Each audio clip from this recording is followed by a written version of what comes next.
আসসালামু আলাইকুম বন্ধুরা, লিপিড প্রোফাইল নিয়ে কথা বলবো আজকে। লিপিড প্রোফাইল কি, কেন করা হয়?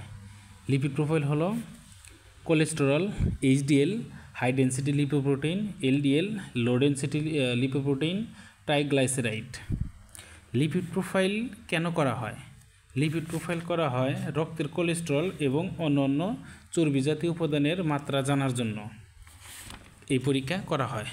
এই পরীক্ষার মাধ্যমে হৃদরোগ, স্ট্রোক এবং অন্যান্য স্বাস্থ্য সমস্যার ঝুঁকি নির্ণয়ে সাহায্য করে। এছাড়াও এই পরীক্ষার মাধ্যমে রোগের অবস্থান নির্ণয় করা যায় এবং চিকিৎসার কার্যকারিতা পর্যবেক্ষণ করা যায়। লিপিড প্রোফাইল পরীক্ষার মূল উদ্দেশ্য হলো হৃদরোগের ঝুঁকি, যেমন উচ্চমাত্রায় LDL, low density lipoprotein, cholesterol, triglyceride, সেই সাথে কম মাত্রায় HDL, high density lipoprotein, cholesterol হৃদরোগের ঝুঁকি বাড়ায়। যাদের হৃদরোগ বা অন্য কোনো ঝুঁকির কারণ রয়েছে তাদের চিকিৎসার কার্যকারিতা যাচাই করার জন্য লিপিড প্রোফাইল পরীক্ষা করা হয়।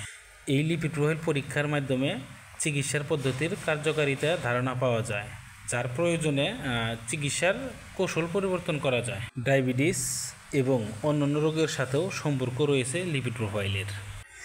লিপিড প্রোফাইল নিয়ে যদি সংক্ষেপে বলি, লিপিড প্রোফাইল পরীক্ষার মাধ্যমে হৃদরোগ সহ বিভিন্ন স্বাস্থ্য সমস্যার ঝুঁকি নির্ণয় করা যায় এবং রোগের অগ্রগতি পর্যবেক্ষণে একটি গুরুত্বপূর্ণ ভূমিকা পালন করে।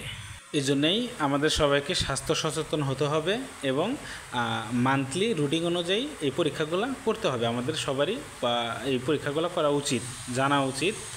এই লিপিড প্রোফাইল নিয়ে ফুল ডিটেলস বলতে গেলে ভিডিওটি অনেক বড় হয়ে যাবে, এই জন্যই আমি সংক্ষেপে কিছু ধারণা দিলাম আপনাদের।